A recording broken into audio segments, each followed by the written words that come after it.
କିଛି ଲୋକ ଢୋଲ ଏପଟୁ ବାଜିବେ ସେପଟୁ ବାଜିବେ, ଏପଟେ କହିବେ ସେପଟେ କହିବେ, ଦୁଇ ପଟେ ତାଙ୍କର ସ୍ୱାର୍ଥ ଥାଏ। ଆପଣ ଯଦି ଜଣଙ୍କୁ ଧାର ମାଗିଛନ୍ତି ସେ ଦେଉନି, ସାଙ୍ଗେ ସାଙ୍ଗେ କହିବେ ଏ ତୁଟା ଭିକାରୀଟା, କିଛି ନାହିଁ, ଏତିକି ନାହିଁ ତୋ ପାଖରେ, ଫର୍ ଏକ୍ଜାମ୍ପଲ୍ ଏମିତି କିଛି କହିବେ, ସେ ଯେଉଁ ଭାଷାରେ କୁହନ୍ତୁ। ଆପଣ ଯେତେବେଳେ ଇଗୋକୁ ହଟ୍ ହେଇଯିବ, ତୁ କ'ଣ ଜାଣିଛୁ, ମୁଁ ବା ବ୍ୟାଙ୍କରେ 10 ଲକ୍ଷ ଟଙ୍କା ରଖିଛି। ଯଦି ସେ ପିଲାଟି କହିଥିଲା 10 ଲକ୍ଷ ଟଙ୍କା ରଖିଛୁ, ମୋତେ ଏତିକି ପଇସା ଦେଇପାରୁନି, ଏତେ କଞ୍ଜୁସ୍ ତୁ, ମୁଁ ଜାଣିନଥିଲି। ଯାହାକୁ ପଇସା ମାଗୁଥିବ ସେ ବର୍ତ୍ତମାନ ଭାବୁଥିବ କ'ଣ କହିବି, ଏପଟୁ କହିଲେ ସେମିତି, ସେପଟୁ କହିଲେ ସେମିତି। ଏମାନେ ହେଉଛନ୍ତି ଢୋଲ, ଦୁଇ ପଟୁ ବାଜିବେ। ଏମିତି କିଛି ଲୋକ ଅଛନ୍ତି।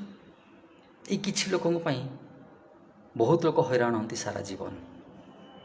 ବହୁତ ଲୋକ, ଏମାନଙ୍କୁ ଢୋଲ କୁହାଯାଏ, ନକାରାତ୍ମକ ଢୋଲ।